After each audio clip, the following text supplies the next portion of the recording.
ഇവിടെ സഹോദരിമാർക്കായി നടത്തുന്ന ഈ ക്ലാസ്സിൽ തുടങ്ങിവെച്ചതായ സബ്ജക്റ്റ് അൽ അൻസാർ എന്നതാണെന്ന് പറഞ്ഞറിയിക്കേണ്ടതില്ല. അതെ, മദീനയിൽ താമസിക്കുന്ന നമ്മെ സംബന്ധിച്ചിടത്തോളം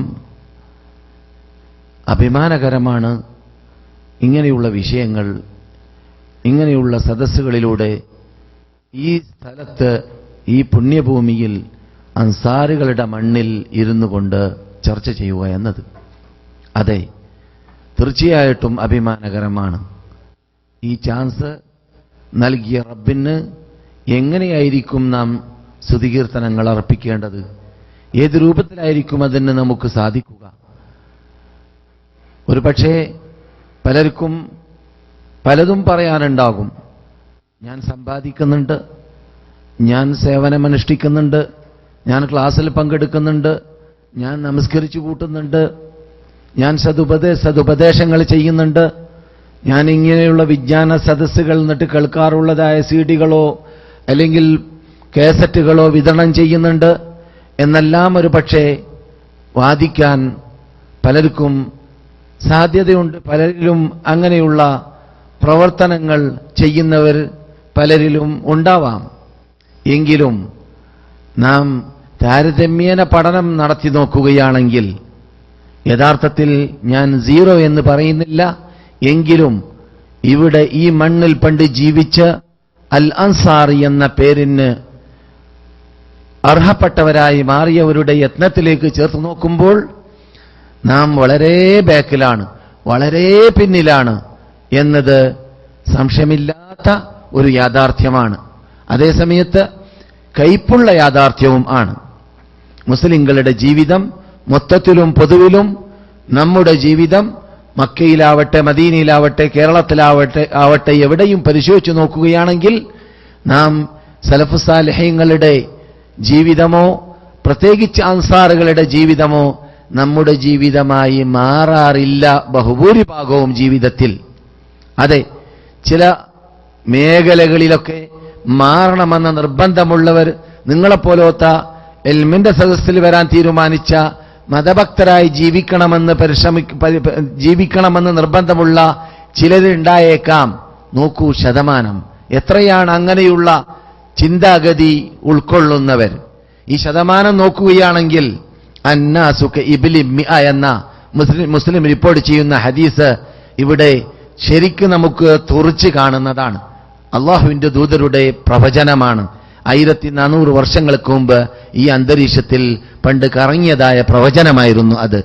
അന്നാസു കഇബ്ലി മിഅ, അന്നാസു കഇബ്ലി മിഅ, മനുഷ്യന്മാരുടെ സ്ഥിതി 100 ഒട്ടകത്തോട് തുല്യപ്പെടുത്തിയും കൊണ്ട് റസൂല് സംസാരിക്കുന്നു.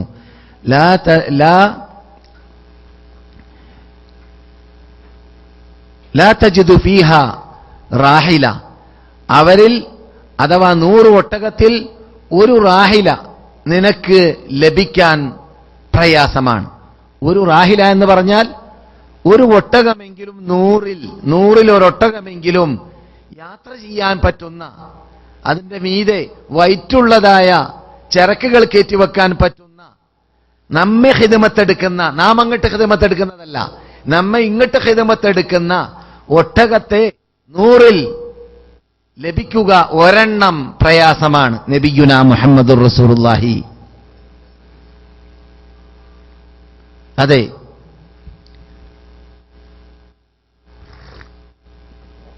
എന്താണ് ഞാൻ പറഞ്ഞു വന്നത്? ഇതാണ് മുസ്ലിങ്ങളുടെ മൊത്തത്തിൽ ഇന്നത്തെ ആ റസൂല് പറഞ്ഞ ശൈലി. ശരിക്ക് താരതമ്യേന നമുക്ക് പഠനം നടത്താൻ തീരുമാനിച്ചാൽ തുല്യമുള്ളതായ ഒരു ഉദാഹരണമാണ്, സംശയമേ ഇല്ല.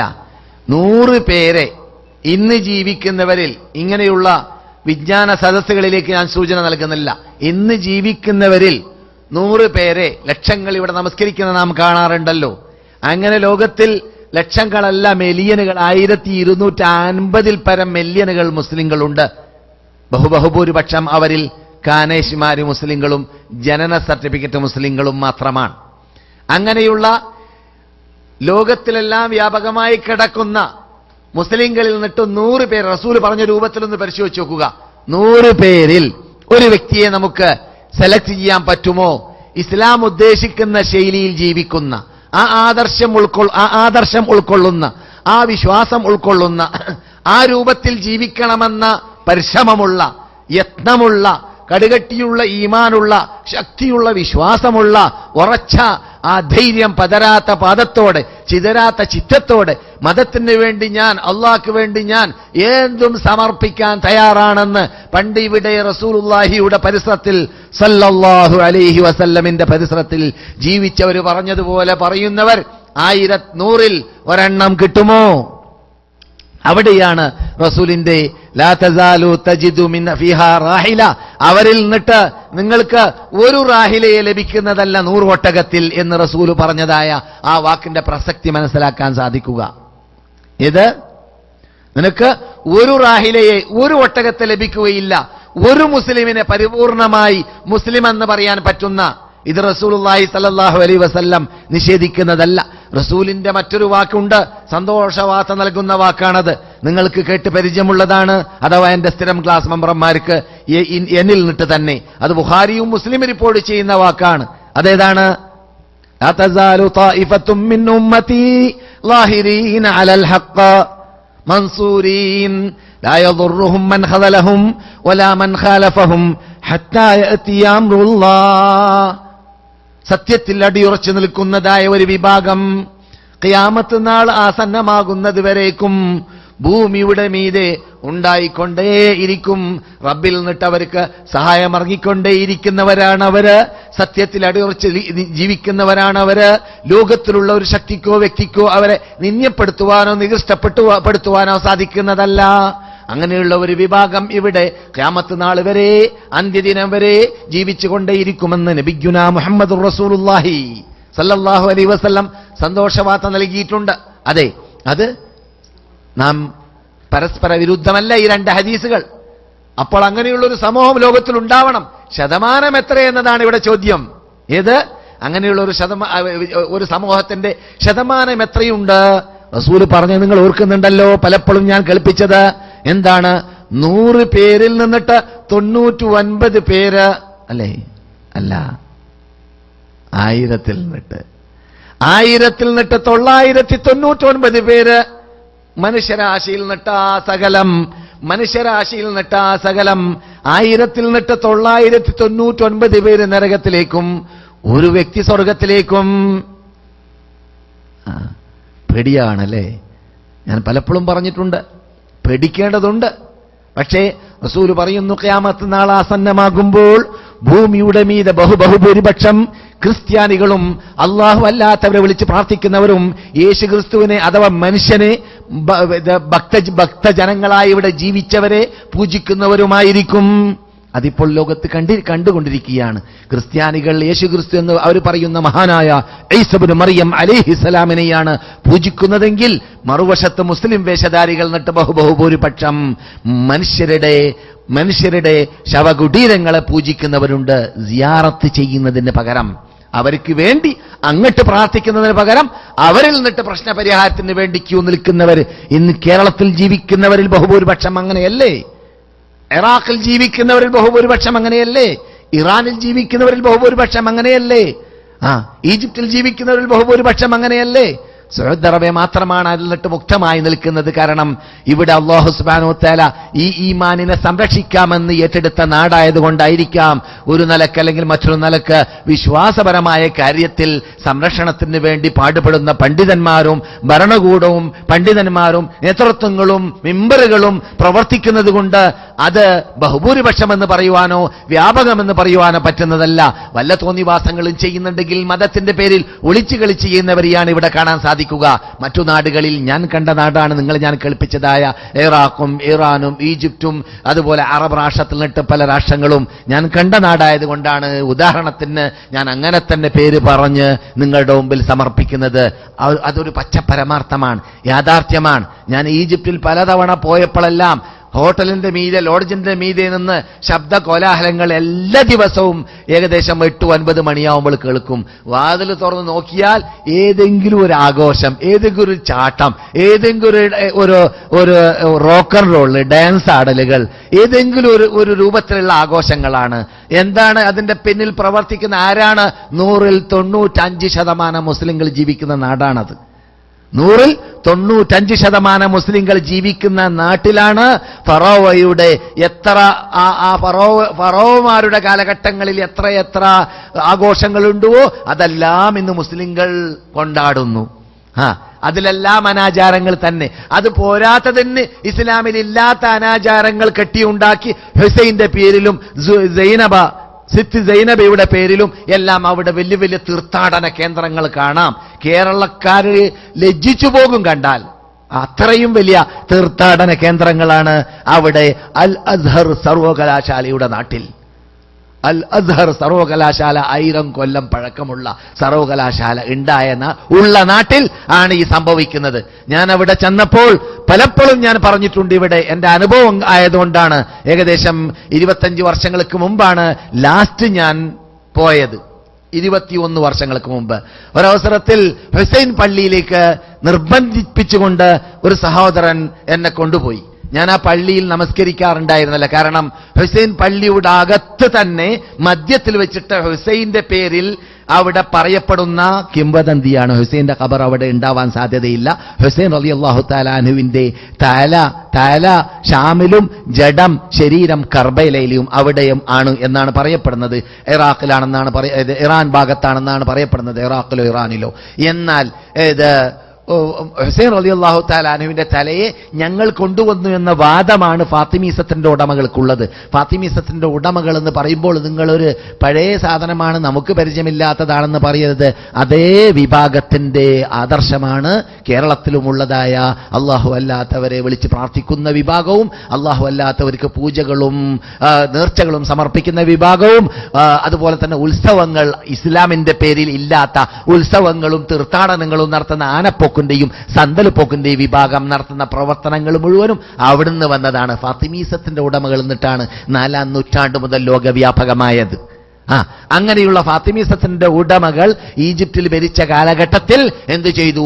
ഞങ്ങൾ ആ ഷാമിലുള്ള ഉണ്ടായിരുന്ന തലയോടിനെ ഇവിടെ കൊണ്ടുവന്ന് ഇവിടെ ഖബറടക്കി എന്ന് അവരുടെ വാദമാണ്. ഏത്? ഹുസൈന്റെ തലയെ അവിടുന്ന് ഇവിടെ കൊണ്ടുവന്നു ഖബറടക്കി. സംഭവം എന്താണെന്ന് പറഞ്ഞാൽ ആ ഖബറിന്റെ പരിസരത്തിൽ കുറെ ആൾക്കാർ, അത് ബോംബെയിലുമുണ്ട്, ഇത് ചൂലുമായി നിൽക്കുന്ന കാണാം. ചൂല് നമസ്കാരം നടക്കുന്ന സമയത്ത് ചൂല് വെക്കൂല അവര്. ചൂലുമായിട്ട് അവിടെ തന്നെ നിൽക്കും. എന്നിട്ട് നിസ്കരിക്കാൻ കയറുന്നവരെയും ഈ കൃത്രിമ ഖബറിന്റെ പരിസരത്തിൽ വരുന്നവരെയും ചൂലുകൊണ്ട് ബർക്കത്ത് കിട്ടാൻ വേണ്ടി അടിക്കും. ചൂലുകൊണ്ട് അടികൊള്ളാൻ മാത്രം അർഹപ്പെട്ടവരാണ് അവർ, സംശയമില്ല. ആ നിന്യതയിൽ. അതുകൊണ്ട് അള്ളാഹുനെയാണ് പറയുന്നത്. ഏത്? അള്ളാഹു അല്ലാത്തവരിലേക്ക് പ്രശ്നങ്ങൾ വരമേൽപ്പിക്കുന്ന വിഭാഗം മസലുല്ലദീന, സൂറത്തുൽ അൻകബൂത്ത് ആയത്ത്. മസലുല്ലദീന ഇത്തഖദൂ മിൻ ദൂനില്ലാഹി ഔലിയാ കമസലിൽ അൻകബൂത്ത് ഇത്തഖദത് ബൈതാ വഇന്ന ഔഹനൽ ബുയൂതി ലബൈത്തുൽ അൻകബൂത്ത് ലൗ കാനൂ യഅലമൂൻ. അങ്ങനല്ലേ? അള്ളാഹു അല്ലാത്തവരെ പ്രശ്നപരിഹാരത്തിന് വേണ്ടി പറ്റുമെന്ന് മനസ്സിലാക്കി വെച്ചതായ വിഭാഗത്തിന് ഒരു ഉദാഹരണം നമുക്ക് റബ്ബ് നൽകുന്നു ഖുർആനിലൂടെ. അള്ളാഹു അല്ലാത്തവരിലൂടെ പ്രശ്നപരിഹാരം നേടാൻ പറ്റും. അവരെ നമ്മുടെ പ്രശ്നങ്ങൾ പരമേൽപ്പിക്കാൻ പറ്റും. ഷിട്ടികൾ, കാഷ്ടിക്കുന്ന മൂത്രിക്കുന്ന ഷിട്ടികൾ നമുക്ക് രക്ഷ നൽകുന്നവരും നമുക്ക് ശിക്ഷ നൽകുന്നവരും നമ്മുടെ പ്രശ്നങ്ങൾ പരിഹരിക്കുന്നവരുമായി മാറുമെന്ന് വിശ്വസിക്കുന്നവരെ കുറിച്ച് സൂറത്തുൽ അൻകബൂത്ത് എന്ന ഒരു സൂറത്ത് ഖുർആൻ അവരെക്കുറിച്ച് പറയുന്ന ഒരു സൂറത്ത് ഇറക്കിയിട്ടുണ്ട്. അതിൽ അല്ലാഹ് പറയുകയാണ്, അങ്ങനെയുള്ള വിഭാഗത്തിന്റെ ഉദാഹരണം കമസലിൽ അൻകബൂത്ത്, അൻകബൂത്തിനെ പോലെയാണ്. എന്താ അൻകബൂത്ത്? എട്ടുകാലി. ഇത്തഹദത്ത് ബൈത്ത, 8 കാലി ഒരു വീട് ഉണ്ടാക്കിയിരിക്കുകയാണ്. നിങ്ങളുടെ മുമ്പിൽ വീട് ഇങ്ങനെ ഉണ്ടാക്കുന്ന കാണാം. ലോകത്തുണ്ടാക്കപ്പെടുന്ന വീടുകളിൽ ഏറ്റവും ശേഷികെട്ട വീട്, ചൂട് തണുക്കാൻ പറ്റൂല, ചൂട് തടുക്കാൻ പറ്റൂല, തണുപ്പ് തടുക്കാൻ പറ്റൂല, കാറ്റ് തടുക്കാൻ പറ്റൂല, കൂറ്റ് തടുക്കാൻ പറ്റൂല, ഒന്നും തടുക്കാൻ പറ്റൂല. ഫൂ എന്നങ്ങോട്ട് ഊതിയാ പറക്കും. അതാണ് എട്ടുകാലിയുടെ വണ്ണാത്തെന്ന് ഞങ്ങൾ പറയും. എട്ടുകാലിയുടെ വീട് ആ വീടിനോട് തുല്യതയുള്ളതാണ്. അള്ളാഹു അല്ലാത്തവരിലേക്ക് പരിഹാരത്തിനോട് കൈപ്പൊക്കുന്നവരുടെ സ്വഭാവം എട്ടുകാലിയിലേക്ക് തുല്യപ്പെടുത്താണ് റബ്ബ്. എട്ടുകാലിയുടെ വീടിലേക്ക്. മനസ്സിലായില്ലേ? അതുകൊണ്ടാണ് ഞാൻ പറഞ്ഞത് അവർ ചൂലടി കൊള്ളാൻ മാത്രം ഇന്യരാണ്. അങ്ങനെ ആ ചൂലടിച്ചതിന് ശേഷം പിന്നെ നമസ്കാര സമയത്ത് തന്നെ തവാഫ് നടക്കും. സുബ്ഹാനല്ലാഹ്. എവിടെ? കൃത്രിമ ഖബറിൽ. അവിടെ ഒന്നുമില്ല. പുറത്ത് ഞാൻ കടന്നപ്പോൾ അവിടെ വിൽക്കപ്പെടുകയാണ് ഹുസൈന്റെ തല എന്ന തലക്കെട്ടൊരു പുസ്തകം നമ്മുടെ ഇമാമുകൾ എന്നിട്ടൊരു ഇമാമ്, അതേ ഈജിപ്റ്റ് സന്ദർശിച്ച പരിസരത്തിൽ ജീവിച്ച ഇമാമ എഴുതിയിട്ടുള്ളത്. അദ്ദേഹം പറയുകയാണ്, ഫാത്തിമീസത്തിന്റെ ഉടമകൾ വാദിക്കുന്നതായ ഹുസൈൻ പള്ളിയുടെ അകത്ത് ഹുസൈന്റെ തലയുണ്ടെന്ന് പറയുന്ന സ്ഥലം ക്രിസ്ത്യാനികളുടെ ഖബർസ്ഥാനമാണ്. ക്രിസ്ത്യാനിയുടെ ഖബർസ്ഥാനത്തിൽ ഉണ്ടാകുന്ന ഖബർ ആരുടെ ഖബറായിരിക്കും? ഇതാണ് അല്ലാഹു അല്ലാത്തവരിലേക്ക് പ്രശ്നപരിഹാരത്തിന് പോകുന്നവരുടെ അന്ത്യം, അവരുടെ നിന്യത, അവരുടെ ഭൂമിയിൽ നിന്നിട്ട് ലഭിക്കുന്ന നികൃഷ്ടത. എവിടെ പോയാലും അവര് അല്ലാഹു എന്താ ഖുർആനിൽ പറഞ്ഞത്? സൂറത്തുർ റൂമിന്റെ അവസാനത്തിൽ വമൻ യുശ്രിക് ബില്ലാഹ് അല്ല, സൂറത്തുൽ ഹജ്ജിലായിരിക്കും. ഫകഅന്നമാ ഖറ മിനസ് സമാഇ, ഹജ്ജോ അല്ല അംബിയാഓ, ഫകഅന്നമാ ഹജ്ജ്, സൂറത്തുൽ ഹജ്ജിൽ ഫകഅന്നമാ ഖറ മിനസ് സമാഇ ഫതഖ്തഫുഹു الطير ഔ തഹ്വീ ബിഹി الريح ഫീ മകാനിൻ സഹീഖ്. മീതേ നിന്ന് ആകാശം എന്ന് പറഞ്ഞ മീതെയുള്ളതൊക്കെ ആകാശമാണ്. 100 നിലയുടെ മീതെ അല്ലെങ്കിൽ എവറസ്റ്റ് കൊടുമുടിയുടെ മീതെ വെച്ചിട്ട് ഒരു മനുഷ്യനെ എറിയപ്പെട്ടാൽ ഭൂമിയിലേക്ക് എത്തുന്നതിന് മുമ്പ് അവന്റെ ഹൃദയം എന്തായിരിക്കും? അവന്റെ ഹൃദയത്തിൽ കറങ്ങുന്നത് എന്തായിരിക്കും? അവൻ ഒരുപക്ഷേ കൊടുങ്കാറ്റ് വന്നിട്ട് ഏതെങ്കിലും ഒരു ഭാഗത്തിലേക്ക് കൊണ്ടുപോകാൻ സാധ്യതയുണ്ട്. ആഴമുള്ള കടലിലേക്കോ കരയിലേക്കോ പർവ്വതത്തിലേക്കോ അല്ലെങ്കിൽ താഴ്വരയിലേക്കോ എറിയപ്പെടാൻ സാധ്യതയുണ്ട്. അല്ലെങ്കിൽ ആനരാഞ്ചിപ്പക്ഷി വന്നിട്ട് അവനെ രാഞ്ചിക്കൊണ്ടുപോകാനും സാധ്യതയുണ്ട്. റബ്ബ് പറയുന്ന ശൈലിയാണ് ഈ മനുഷ്യന്റെ ഹൃദയം, അവന്റെ നിന്യത, അവന്റെ ഭയം, അവന്റെ ആ പരിഭ്രാന്തത. അതാണ് അല്ലാഹു അല്ലാത്തവരിലേക്ക് പ്രശ്നപരിഹാരത്തിന് വേണ്ടി പോകുന്നവൻ ഏത് ഖബറിൽ പോയാൽ, ഏത് തീർത്ഥാടന കേന്ദ്രത്തിൽ പോയാൽ, ഏത് കൃത്രിമ വലിയന്മാരുടെ അടുക്കിലേക്ക് പോയാൽ, ഏത് ഷിട്ടികളുടെ അടുക്കിലേക്ക് പ്രശ്നപരിഹാരത്തിന് പോയാൽ പ്രശ്നം പരിഹരിക്കലുണ്ടാവുകയില്ല. തീർത്ഥാടന കേന്ദ്രങ്ങൾ കണ്ട് പരിചയമുള്ള നിങ്ങളോട് ഞാൻ പറഞ്ഞറിയിക്കേണ്ടതില്ല. അവിടെയുള്ള തോന്നിവാസങ്ങൾ നമ്മുടെ നാട്ടിൽ തന്നെ, ഞാൻ കേരളത്തിലുണ്ടായിരുന്ന കാലഘട്ടത്തിൽ ഒലിയിനെ കുറിച്ച് പറയപ്പെടുന്ന സംഭവം, നമ്മുടെ ഒരു സുഹൃത്ത് മരിച്ചുപോയ, അള്ളാഹു അദ്ദേഹത്തിന് പുറത്തു കൊടുക്കട്ടെ, പറഞ്ഞ സംഭവം ഞാൻ ഓർക്കുന്നുണ്ട്. എന്താണ്?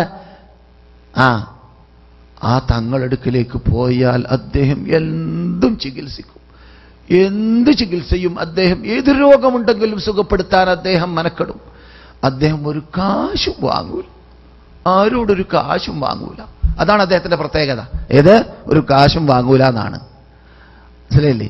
എന്ന് മാത്രമല്ല, അദ്ദേഹം അതോടനുബന്ധിച്ചിട്ട് കാണാതായ പശു, കാണാതായ മാല, എന്ത് പ്രശ്നമുണ്ടെങ്കിൽ അതെല്ലാം മൂപ്പർക്ക് അറിയും താനും. മനസ്സിലായി? ഇതാണ് മൂപ്പരുടെ പ്രത്യേകത. അപ്പോൾ ഇത് ഈ മദഹ പറഞ്ഞപ്പോൾ ചോദിക്കപ്പെട്ടു, അദ്ദേഹത്തിന്റെ തലയുടെ ഭാഗത്ത് ഇരിക്കുന്നുണ്ടല്ലോ ചില ആൾക്കാർ, അവര് പോകുന്നവരോടൊക്കെ കാശ് വാങ്ങുന്നുണ്ട്. അത് ആ തങ്ങൾ അറിയാതെ വാങ്ങാണ്. ഇത് ആ തങ്ങൾ അറിയാതെ വാങ്ങാണ്. അപ്പോൾ ഇദ്ദേഹത്തിന്റെ മറുപടി, അല്ല പോത്തെ, ഈ തങ്ങൾക്ക് അദ്ദേഹത്തിന്റെ പരിസരത്തിൽ ഇരുന്നിട്ട് വാങ്ങുന്ന കാശ് വാങ്ങുന്നത് അറിയുകയില്ലെങ്കിൽ കാണാതെയായ മാല എങ്ങനെ അറിയാം? നിന്റെ കാണാതെയായ പോത്തിനെ കുറിച്ചും പശുവിനെ കുറിച്ചും എങ്ങനെ അറിയാം? ഇങ്ങനെയുള്ള അന്ധവിശ്വാസം പ്രചരിപ്പിക്കുന്ന വിഭാഗം ഇന്നുമില്ലേ നമ്മുടെ നാട്ടിൽ? ഇന്നുമുണ്ട്, ഈ നിമിഷം വരെയുണ്ട്. അതാണ് ലാ തകാദു തജിദു ഫീഹാ റാഹില, ലാ തകാദു തജിദു ഫീഹാ റാഹില. 100 ഒട്ടകത്തിൽ ഒരു ഒട്ടകം നല്ല ഉപയോഗപ്പെടുത്താൻ പറ്റുന്നത് ലഭിക്കുകയില്ല. ഇതാണ് മനുഷ്യന്മാരുടെ ഉദാഹരണമെന്ന് നബിയുനാ മുഹമ്മദുർ റസൂലുള്ളാഹി. ലക്ഷങ്ങളെ നാം കാണുന്നു. മദ്രാസ് ആ ഭാഗത്തിൽ നമ്മുടെ നാട്ടിലുള്ള ഒരു സംഘടനയുടെ നേതൃത്വം ഇവിടെ മദീനത്ത് വെച്ചിട്ട് എന്നോട് പറഞ്ഞതാണ്. എന്ത്, അദ്ദേഹം മദ്രാസ് ഭാഗത്ത് ഒരു തീർത്ഥാടന കേന്ദ്രത്തിന്റെ ഭാഗത്തിലേക്ക് വിട്ടുകടന്നപ്പോൾ ഖബറിന്റെ പരിസരത്തിൽ എല്ലാവരും ഇരുന്നിട്ട് ആദ്യം ഖബറിലേക്ക് ചെല്ലുമ്പോൾ പുകവലിക്കണം. ആദ്യം ഖബറിലേക്ക് ചെല്ലുമ്പോൾ എന്താണ് ചെയ്യേണ്ടത്? ആദ്യം അവിടെ സലാം പറയേണ്ടതല്ല. ഖബറിലേക്ക് റസൂല് പഠിപ്പിച്ചത് ഇങ്ങനെയുള്ള തീർത്ഥാടന കേന്ദ്രങ്ങളിലേക്ക് പോകൽ ഇസ്ലാമിൽ പാടുള്ളതല്ല. മുസ്ലിങ്ങൾ ഒരു മുസ്ലിമിന്റെ ഖബർ വാപ്പയുടെ ഉമ്മയുടെ കുടുംബ മെമ്പർമാർ മരിച്ചിട്ടുണ്ടെങ്കിൽ അവരുടെ ഖബറിലേക്ക് ചെല്ലാം. അവർക്ക് അസ്സലാമു അലൈക്കും യാ ദാറ ഖൗമിൻ മുഅ്മിനീൻ വ ഇന്നാ ഇൻഷാ അല്ലാഹു ബികും ലാഹിഖൂൻ അൻതും ലനാ സലഫ് വ നഹ്നു ലക്കും ഖലഫ്, അല്ലെങ്കിൽ അൻതും സലഫുനാ വ നഹ്നു ഖലഫുക്കും റഹിമല്ലാഹുൽ മുസ്തഖ്ദിമീന മിന്നാ വൽ മുസ്തഅഖിരീൻ എന്നീ പ്രാർത്ഥനകൾ അറിയുമെങ്കിൽ, അല്ലെങ്കിൽ നിങ്ങൾക്ക് അല്ലാഹ് പുറത്തു തരട്ടെ, നിങ്ങൾ അല്ലാഹ് രക്ഷപ്പെടുത്തട്ടെ, നിങ്ങളുടെ ഖബറിനെ അല്ലാഹ് സ്വർഗ്ഗത്തോപ്പാക്കി മാറ്റട്ടെ, നിങ്ങളോടൊപ്പം ഞങ്ങളെയും അല്ലാഹ് സ്വർഗ്ഗത്തിൽ ഒരുമിച്ച് കൂട്ടട്ടെ എന്ന് പച്ച മലയാളത്തിലും മാതൃഭാഷയിലും പറയാം. അതാണ് ഖബർ സന്ദർശനം.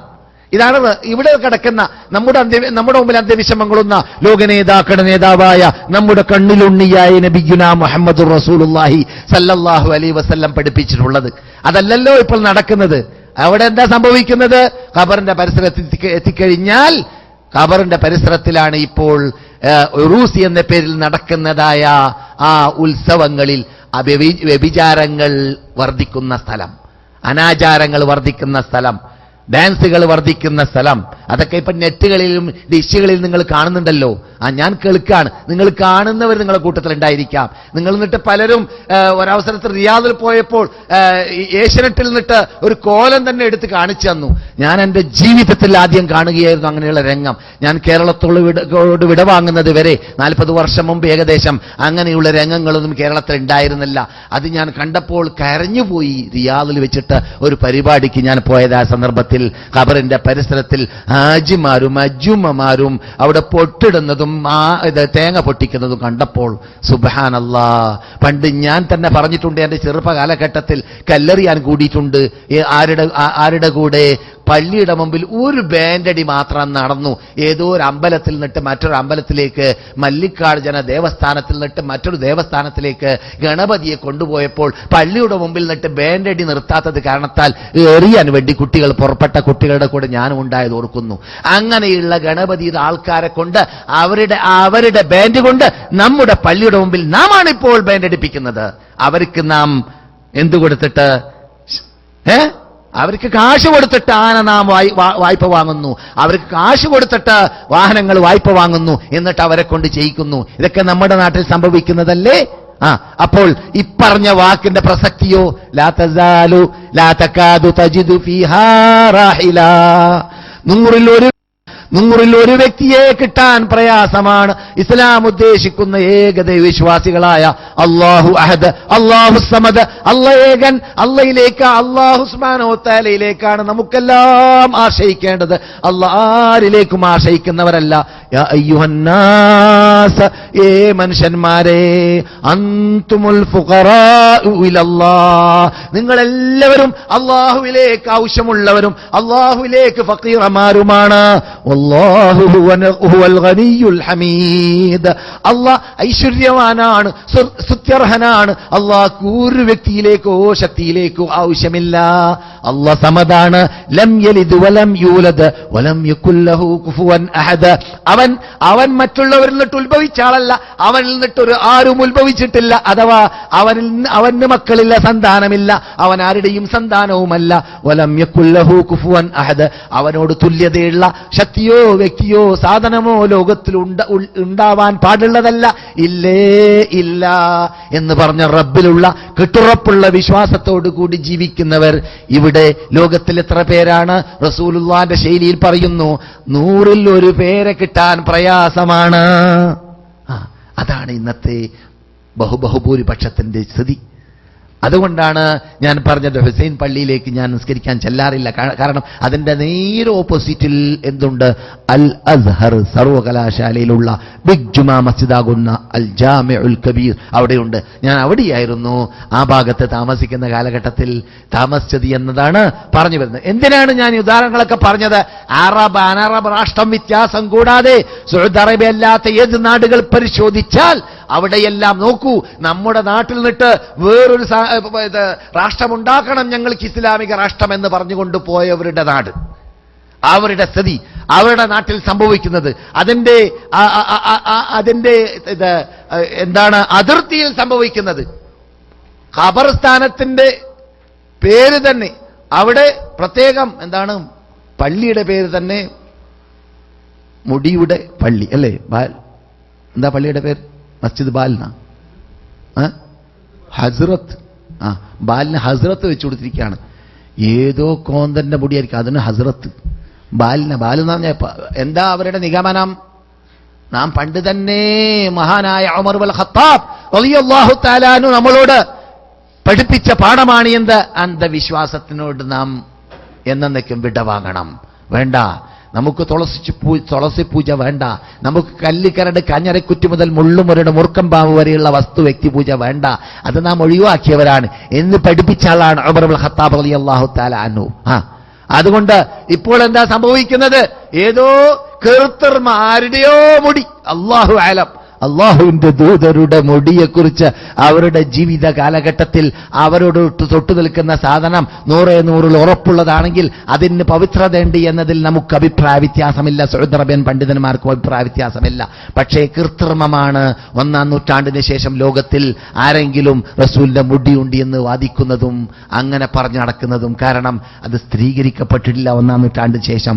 1-ാം നൂറ്റാണ്ടിന് ശേഷം 100 ഇത് റസൂലിന്റെതാണെന്ന് പറയുന്നതായ ഒരു മുടിയെ ലോകം കണ്ടിട്ടില്ല. പിന്നെ എങ്ങനെയാ എഴുന്നു വന്നു? ആര് പറഞ്ഞു? എല്ലാം ഊഹാപോഹങ്ങൾ മാത്രമാണ്, എല്ലാം ഊഹാപോഹങ്ങൾ മാത്രമാണ്. അങ്ങനെയാണെങ്കിൽ തന്നെ അത് പൂജിക്കാൻ ആരും പറഞ്ഞിട്ടില്ല. അത് പൂജിക്കാൻ പറഞ്ഞ റസൂലിന്റെ മുഖം നോക്കിയിട്ട് മാഷാ അല്ലാ വശിഅ്ത, അള്ളയും നിങ്ങളും ഉദ്ദേശിച്ചാൽ എന്ന് റസൂലിന്റെ മുഖം നോക്കിയിട്ട്, റസൂലിന്റെ മുടിയല്ല, റസൂലിന്റെ വാളല്ല, റസൂലിന്റെ മുഖം നോക്കിയിട്ടൊരു സഹാബി പറഞ്ഞപ്പോൾ മുഖം ആപ്പിൾ മാതിരിയായി, റുമാം പഴം മാതിരിയായി മാറി എന്നാണ് ചോദിച്ചിട്ട്. എന്താടാ നീ പറഞ്ഞത്? അജഅൽതനീ ലില്ലാഹി നിദ്ദ, നീ അല്ലാഹുവിനോട് കൂടി എന്നെ പങ്കുചേർത്ത് കളഞ്ഞു.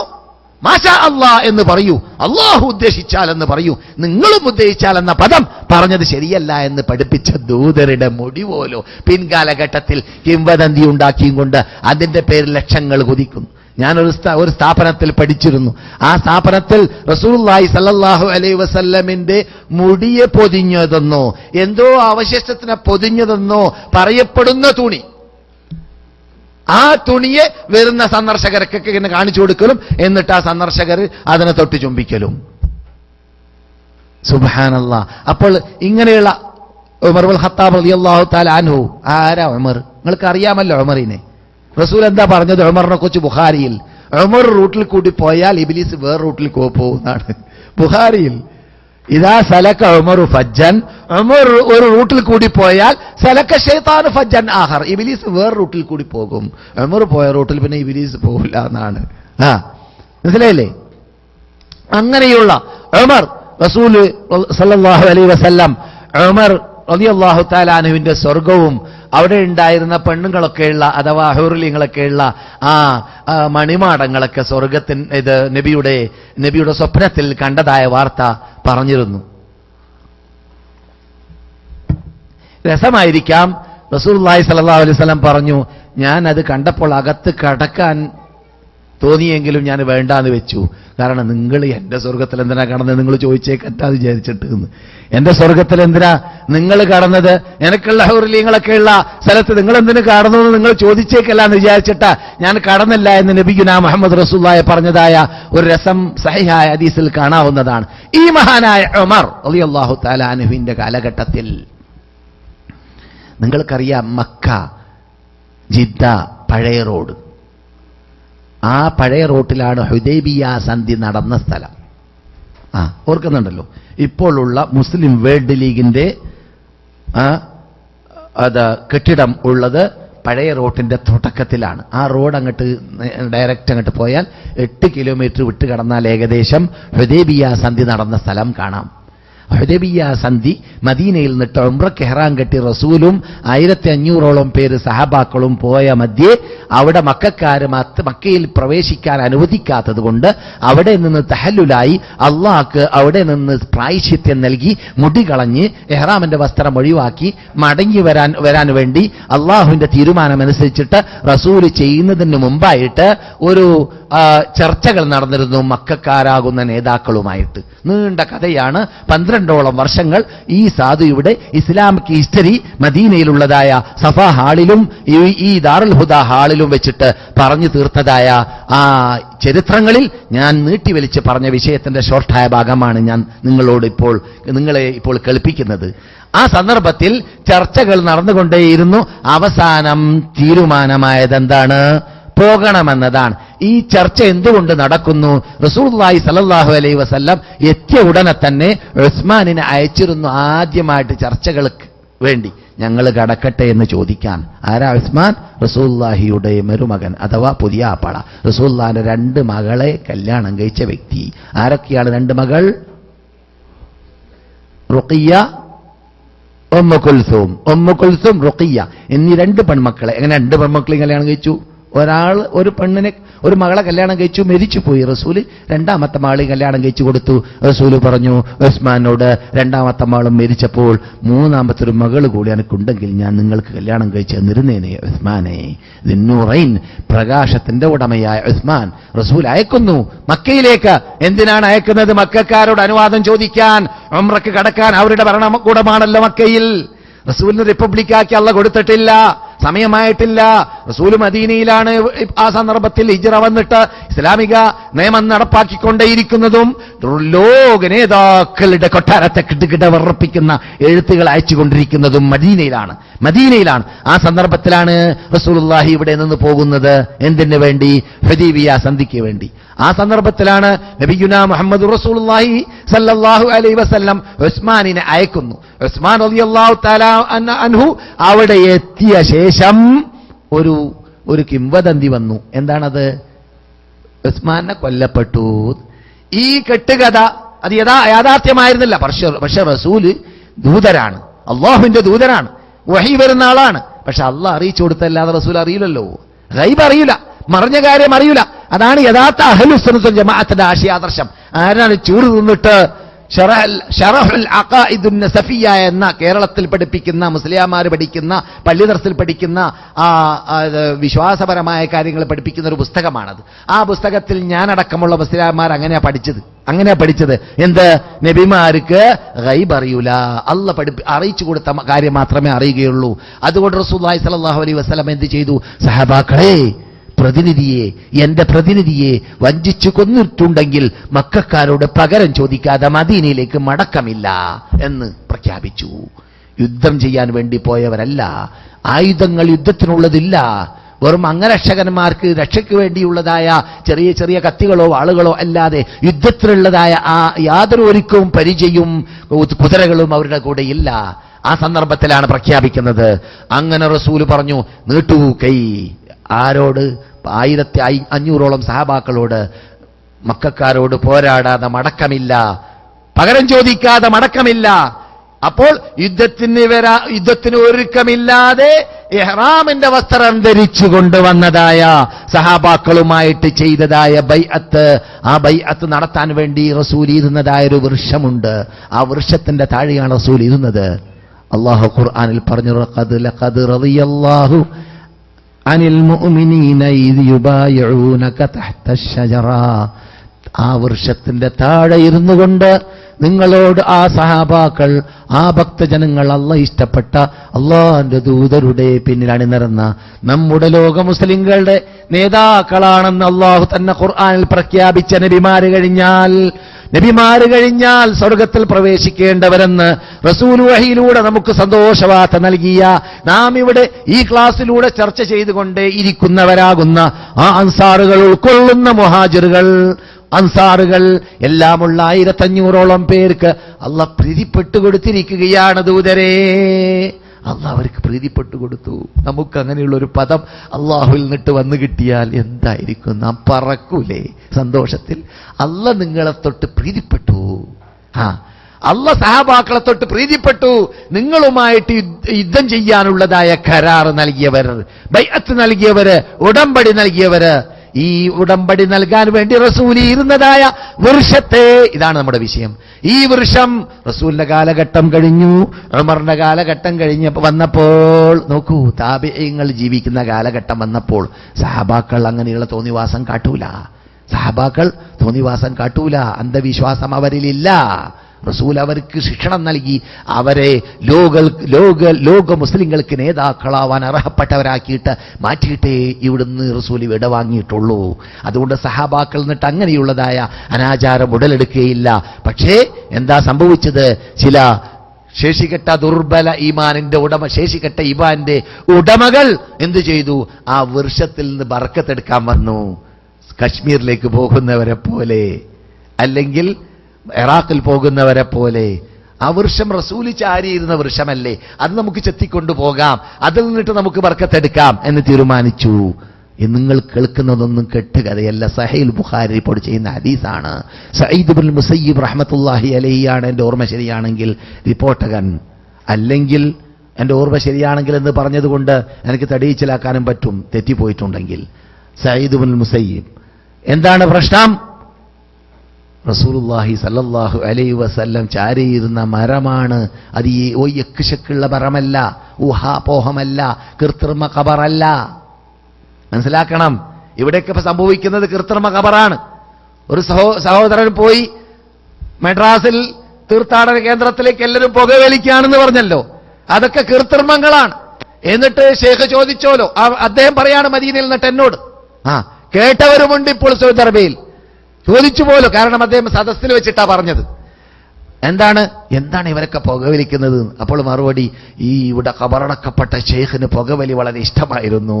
മാഷാ അല്ലാഹ്, പുകവലിക്കുന്ന ഔലിയ, ഇത് പുകവലിക്കുന്ന ഔലിയ. ബോംബെയിലെ ഭീവണ്ടിയില് ഒരു സ്ഥലത്ത്, ഇതൊന്നും ഇല്ലാത്ത പറയല്ല, ബോംബെക്കാരോട് ചോദിച്ചാൽ അറിയാം. 1982 ഏകദേശം കേരളത്തിലുള്ള പത്രത്തിൽ വരെ വന്നതായ സംഭവമാണെന്നാണ് എന്റെ ഓർമ്മ. ഞാൻ മസ്ജിദുൻ നബവിയിൽ അല്ലാഹു റസൂലിന്റെ പള്ളിയിൽ പ്രസംഗിക്കുന്ന കാലഘട്ടത്തിൽ വാർത്തകൾ എത്തിയപ്പോൾ ഞാനത് ആ സദസ്സിൽ പറഞ്ഞതായിട്ട് ഇപ്പോഴും ഓർക്കുന്നു. ആ കാലഘട്ടങ്ങളിലൊക്കെ മദീനയിലുള്ള മനുഷ്യന്മാര്, സഹോദരന്മാര്, എന്റെ ക്ലാസ് മെമ്പർമാര് ഇന്നും എന്റെ മുമ്പിൽ ഇപ്പോൾ ഇരിക്കുന്നുമുണ്ട്. അതും ഭാഗ്യകരമാണ്. ഫുട്പാത്തിൽ ഇങ്ങനെ വീർത്തു വരികയാണ്. നിങ്ങൾ വീർക്കാന്ന് പറയില്ലേ, വീർക്കാൻ, ഫുട്പാത്ത് എന്ന് പറഞ്ഞാൽ മനസ്സിലായല്ലോ, വീർത്തു വരികയാണ്. ആളും പെട്ടിയും ജനങ്ങളും കത്തിക്കാൻ വെക്കലും, അങ്ങനെയല്ല പറയില്ല, കത്തിക്കാൻ വെക്കാന്ന് വടക്കേ കേരളത്തിൽ അങ്ങനെ പറയാം, കാശിടലും എല്ലാം ആരംഭിച്ചു. ബാക്കിയുള്ളത് ഒരു വിരിപ്പ് കൊണ്ടുവന്ന് വിരിക്കൽ മാത്രമാണ്. മനസ്സിലായില്ലേ? അങ്ങനെ കുറെ സമയം കഴിഞ്ഞപ്പോൾ ആള് കൂടാനും കാശ് പിരിയാനും തുടങ്ങിയപ്പോൾ പിന്നെ അവർ തീരുമാനിച്ച് വിരിപ്പും കൊണ്ടുവരാം. അങ്ങനെ വിരിക്കും ചെയ്ത് കാണുമ്പോൾ നല്ല 1-ാം നമ്പർ ഒലിഗിന്റെ ഖബർ. മാഷാ അല്ലാഹ് തബാറക്കല്ലാഹ്. കുറച്ച് ദിവസം കഴിയുമ്പോൾ പൊട്ടി കട്ടറായിരുന്നു, കട്ടറ ഒലിയ. ഈ അകത്തുനിന്ന് കട്ടർ പൊങ്ങിയതാണേ. അപ്പൊ അങ്ങനെയുള്ള ഒരു വിശ്വാസം കേരളത്തിലുണ്ട്, ഇപ്പോഴും ഉണ്ടത്. ഇപ്പോൾ ഈ നിമിഷത്തിൽ വരെ എന്താണ്? ഖബർ മഹാത്മാക്കളുടേതാണെങ്കിൽ അത് വീർക്കും, അത് പൊങ്ങും, അത് വലിപ്പമുണ്ടാകും. അങ്ങനെ ഒരു സ്ഥലം തന്നെയുണ്ട് കാഞ്ഞങ്ങാട്. ഏത്? കൊല്ലം നീണ്ടുകൊണ്ടിരിക്കുന്ന ഖബർ, വളർന്നുകൊണ്ടിരിക്കുന്ന ഖബർ. ഇത് വിശ്വസിക്കാനും ആള്, ഇതിന്റെ പിന്നെ അണിനിറക്കാനും ആള്, ഇതിന് കാശ് കൊടുക്കാനും ആള്, ഇതിനും കമ്മിറ്റികളിലൊക്കെ ഹിന്ദുക്കളും കൂടെ ഉണ്ടാവും, മുസ്ലിങ്ങളും കൂടെ ഉണ്ടാവും. കാരണം പ്രശ്നങ്ങളൊക്കെ കാശാണല്ലോ. അപ്പൊ കമ്മിറ്റിയിൽ എല്ലാവരും ഉണ്ടാവും. മനസ്സിലല്ലേ? ശേഖരൻ ഹാജിയും ഉണ്ടാവും, മുഹമ്മദ് ഹാജിയും ഉണ്ടാവും, 2 സൈസ് ഹാജിമാരും ഉണ്ടാവും.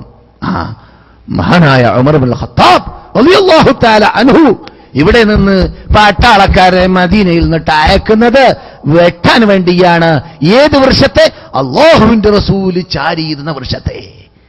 കൃത്രിമ വൃക്ഷമല്ല, നബി ഡയറക്റ്റ് ചാരിയിരുന്നു എന്ന് ബുഖാരിയിൽ സ്ഥിരീകരിക്കപ്പെട്ട വൃക്ഷത്തെ.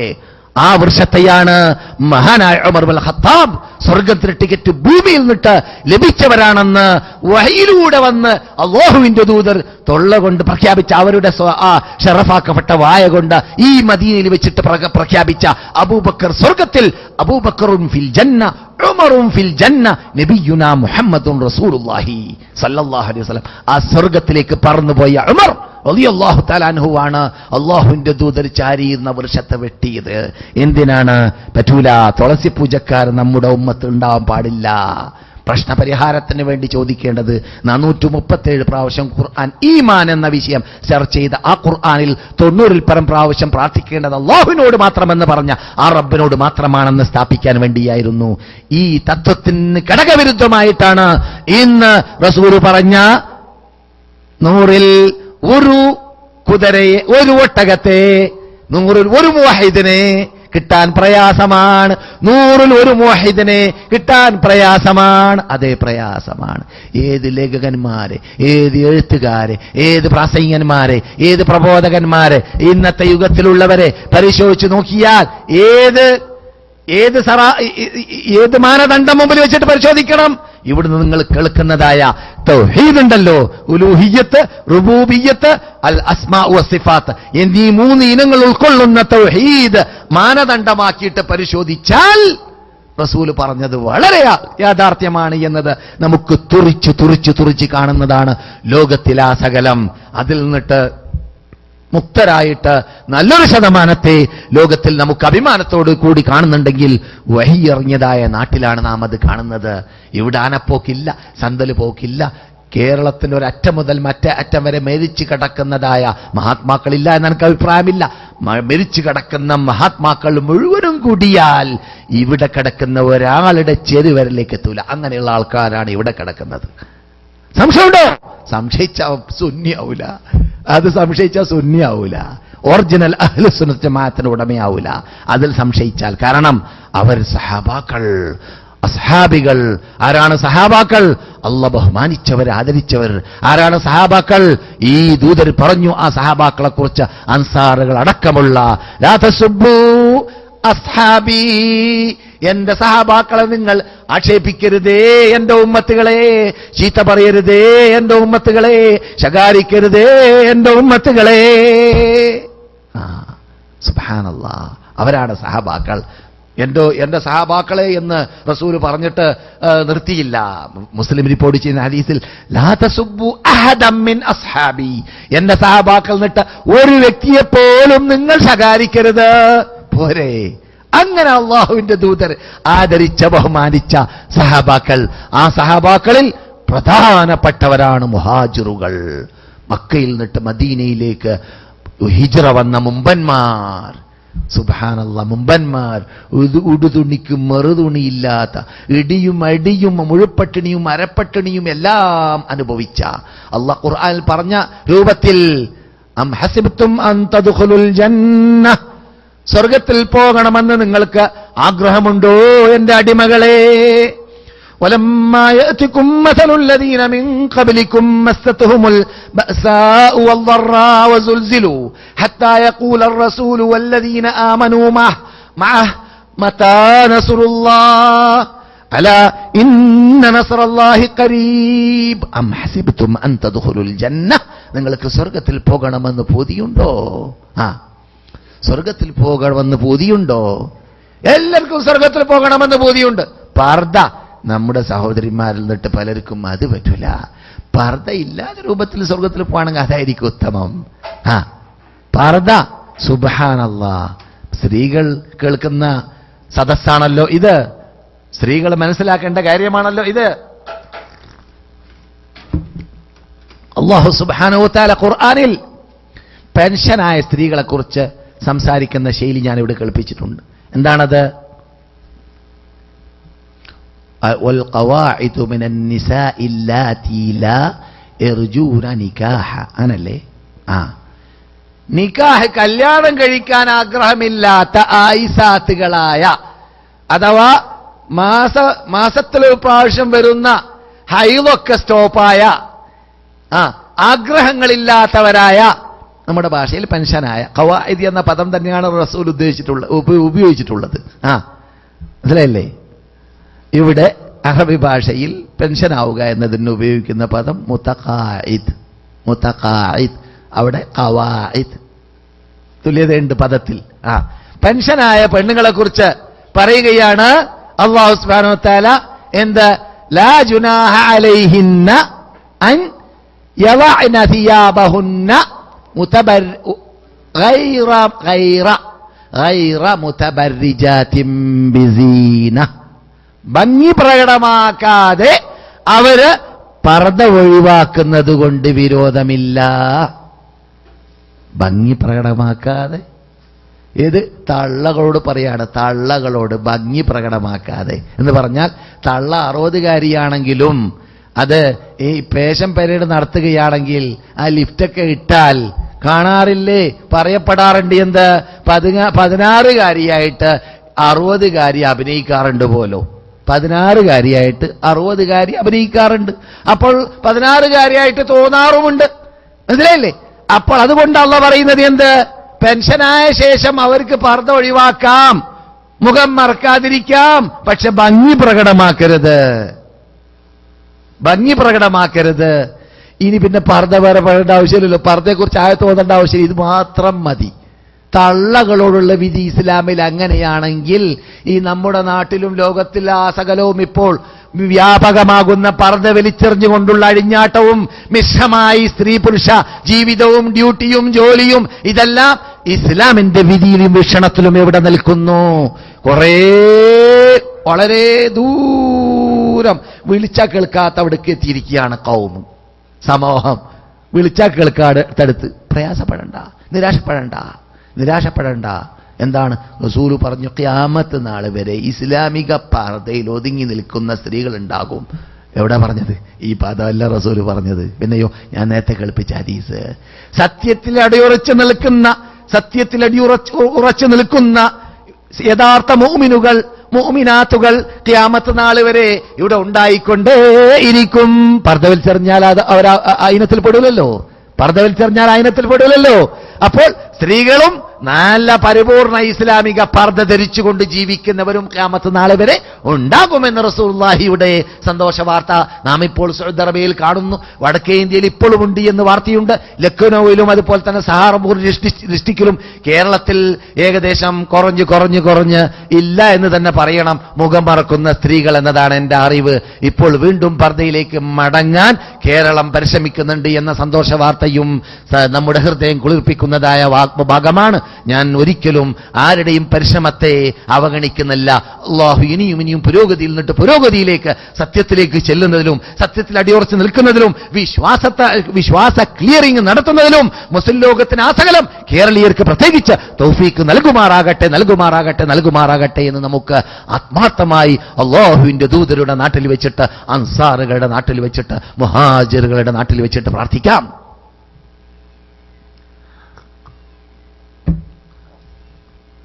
അൻസാറുകൾ എന്നതാണ് നമ്മുടെ വിഷയം. അൻസാറുകൾ എന്നത് പറയുമ്പോൾ സഹായം എന്ന പദം നമ്മുടെ മുമ്പിൽ വിട്ടുകിടക്കുന്നു. നസ്ർ സഹായമാണ്. അൻസാറുകളെക്കുറിച്ച് ഞാൻ കഴിഞ്ഞ ക്ലാസ്സിൽ ഒരു മുഖവുര നൽകി. ആ അൻസാറുകളിലേക്ക് ഇനിയും വിശദമായി ഞാൻ കടക്കും. അൻസാറുകളിൽ നിന്നിട്ട് പ്രകടമായി തുറിച്ചു കാണുന്ന പലരുടെയും ഹിസ്റ്ററികളും ഇവിടെ സഹോദരിമാരുടെയും സഹോദരന്മാരുടെയും അല്ലെങ്കിൽ അൻസാരിയാത്തുകളുടെയും അൻസാറുകളുടെയും നിങ്ങൾക്ക് കേൾക്കാവുന്നതാണ്. അങ്ങനെയുള്ള ആ അൻസാറുകൾ മഹാനായ ഉമർ ഇബ്നു ഖത്താബ് റളിയല്ലാഹു തആല അൻഹു ദോമത്തുൽ ജന്ദലിൽ വെച്ചിട്ട് പ്രസംഗിച്ചപ്പോൾ പറഞ്ഞു, യാ അയ്യുഹന്നാസ്, മനുഷ്യന്മാരെ, ഇന്നി ഖുംതു ഫീകും കമഖാമി റസൂലില്ലാഹി സല്ലല്ലാഹു അലൈഹി വസല്ലമ ഫീനാ. റസൂൽ ഞങ്ങളുടെ മുമ്പിൽ നിന്ന് പ്രസംഗിച്ച ശൈലിയിലുള്ള നൃത്തമാണ് ഞാൻ നിങ്ങളുടെ മുമ്പിൽ ഇപ്പോൾ നിൽക്കുന്നത് എന്ന് പറഞ്ഞ അതേ പ്രസംഗം പോലത്തെ പ്രസംഗം പ്രസംഗിക്കാൻ. ഫഖാൽ, റസൂൽ പറഞ്ഞു, എന്താണ്? ഉസീകും യാ അസ്ഹാബി, അസ്ഹാബികളോട് വസിയത്ത് ചെയ്യുകയാണ്. നിങ്ങൾ ഉത്തമ സമുദായമാണ് എന്റെ സഹാബാക്കളെ. നിങ്ങളെയോട് ഞാൻ വസിയത്ത് ചെയ്യുന്നു സഹായ സഹകരണങ്ങൾ ചെയ്യാൻ വേണ്ടി. അവർ എന്റെ അസ്ഹാബുകൾ ഉത്തമ സമുദായമാണ്. ആരൊക്കെ? എന്റെ സഹാബാക്കളും, സുമ്മല്ലദീന യലൂനഹും, പിന്നെ അവരോട് തൊട്ടവരും, സുമ്മല്ലദീന യലൂനഹും, പിന്നെ അവരോട് തൊട്ടവരും. അവര് കഴിഞ്ഞാൽ ഞാൻ സ്നേഹിക്കുന്ന വിഭാഗമാകുന്ന എന്റെ സഹാബാക്കൾ, അവരോട് തൊട്ടവർ നല്ല കാലഘട്ടം വിട്ടു കഴിഞ്ഞാൽ പിന്നെ ഇവിടെ എന്തായിരിക്കും സംഭവിക്കുക? കള്ളപ്രചരണങ്ങൾ അധികരിക്കും. അതേ റസൂല് പറഞ്ഞ ആ നൂറ്റാണ്ടുകളോട് ലോകം വിടവാങ്ങിയപ്പോൾ തന്നെ കള്ളപ്രചരണങ്ങൾ, കുപ്രചരണങ്ങൾ, ദീനില്ലാത്തതായ കുപ്രചരണങ്ങൾ, ഇസ്ലാമിലില്ലാത്ത ആദർശങ്ങളുമായി പുറത്തു വന്നു. ബാത്തിനീസത്തിന്റെ ഉടമകൾ തൊട്ട് തുടക്കം മുഅ്തസിലികൾ, ജഹ്മികൾ, മുഅത്തിലീങ്ങൾ, അപ്രകാരം തന്നെ ഷിയാക്കൾ എന്ന പേരിൽ അറിയപ്പെടുന്നതായ റാഫിദികൾ, ഖവാരിജികൾ, ഇവരെല്ലാം വന്നു. ഇതെല്ലാം ഏത് കാലഘട്ടത്തിലാണ് വ്യാപകമാകുന്നത്? തുടക്കത്തിൽ തന്നെ ഉത്ഭവം അതിന് അവിടെ വിത്ത് വാളിയിട്ടുണ്ടെങ്കിലും അത് വ്യാപകമാകുന്നത് റസൂല് പറഞ്ഞ കാലഘട്ടത്തിൽ ആണ്. അതിനു മുമ്പ് സംഭവിച്ചിട്ടില്ല. 3 നൂറ്റാണ്ടിൽ എന്തുകൊണ്ട് വ്യാപകമായിട്ടില്ല? അവരെ നിർത്തേണ്ടടുത്ത് നിർത്താൻ, സത്യം പറഞ്ഞു കൊടുക്കാൻ, സത്യം വ്യാപകമാക്കാൻ, സത്യം അസത്യം വേർതിരിച്ചു കൊടുക്കാൻ ഇവിടെ സഹാബാക്കൾ ഉണ്ടായിരുന്നു. എത്രത്തോളം റസൂല് പറയുന്നു, എന്റെ സഹാബാക്കൾ ഉള്ളതായ കാലഘട്ടത്തിൽ യുദ്ധത്തിന് വേണ്ടി പുറപ്പെട്ടാൽ ചില നാടുകളിലേക്ക് എത്തുമ്പോൾ റിപ്പബ്ലിക്കാക്കാൻ വേണ്ടി ആ നാട്ടുകാരുടെ ചോദ്യം, നിങ്ങളുടെ കൂടെ സഹാബാക്കൾ ഉണ്ടോ എന്നാണ്. ഉണ്ടെന്ന് പറഞ്ഞാൽ റിപ്പബ്ലിക്കാക്കുന്നതാണ്. വാതിൽ തുറന്നു കൊടുക്കുന്നതാണ്. നാട്ടിന്റെ കോട്ടയുടെ വാതിൽ. പണ്ടൊക്കെ കോട്ടയാണല്ലോ. ഞാനിവിടെ വരുമ്പോൾ മദീനയുടെ അതിർത്തിയുടെ കോട്ടയുടെ അവശിഷ്ടമുണ്ട്. ഇപ്പോഴും വളരെ ചെറിയ രൂപത്തിൽ അവശിഷ്ടമുണ്ട്. പക്ഷെ ഞാൻ വരുമ്പോൾ വളരെ പ്രകടമായിരുന്നു. ഹയ്യിൻ നസ്ര ഭാഗത്ത് വലിയൊരു ഗേറ്റും, അതുപോലെ തന്നെ ഇവിടെ ബാബുൻ നസ്ർ, ഇവിടെ ഷാരിൽ ഐനിന്റെ അവസാനത്തിൽ വേറൊരു ഗേറ്റും, അങ്ങനെ ഓരോ ഭാഗത്തിൽ ഗേറ്റുകളെ വലയം ചെയ്തുകൊണ്ട് കോട്ട പോലെയായിരുന്നു മദീന. അതിന്റെ അകത്തുള്ളത് മാത്രമാണ് പണ്ട് മദീന. വളരെ ചെറിയതാണ് അന്നത്തെ മദീന. അതുപോലെ ഏത് നാടുകളും അങ്ങനെയാണ് പണ്ട് ഭദ്രമായി കോട്ട കൊണ്ട് സംരക്ഷിക്കലായിരുന്നു. എന്തുകൊണ്ട്? നാട്ടിനെ സംരക്ഷിക്കാൻ ശത്രുക്കൾ വരുമ്പോൾ വേറെ മാധ്യമങ്ങളില്ല. ജെറ്റ് വിമാനവും ഫാന്റെ വിമാനവും അണുബോംബും ആറ്റുബോംബും ഒന്നുമില്ലല്ലോ. അങ്ങനെയായിരുന്നു. അങ്ങനെ കടന്നാൽ വാതിൽ തുറന്നു കിട്ടും എന്നതാണ്. പിന്നെ ഒരു കാലഘട്ടം വരും. ആ കാലഘട്ടത്തിൽ നിങ്ങളുടെ കൂടെ സഹാബാക്കളെ കണ്ടവരുണ്ടോ എന്ന് ചോദിക്കും. സഹാബാക്കളെ കണ്ടവരുണ്ടെന്ന് പറയപ്പെട്ടാൽ അവർക്കും വാതിൽ തുറന്നു കൊടുക്കപ്പെടും. രാഷ്ട്രങ്ങൾ, റിപ്പബ്ലിക് ലഭിക്കും. പിന്നെ ഒരു കാലഘട്ടം വരും. അതേതാണ്? സഹാബാക്കളെ കണ്ടവരുണ്ടോ എന്ന് ചോദിക്കപ്പെടും. ആ സന്ദർഭത്തിലും റിപ്പബ്ലിക്കായി കിട്ടുമെന്ന് നബിയുനാ മുഹമ്മദുർ റസൂലുള്ളാഹി.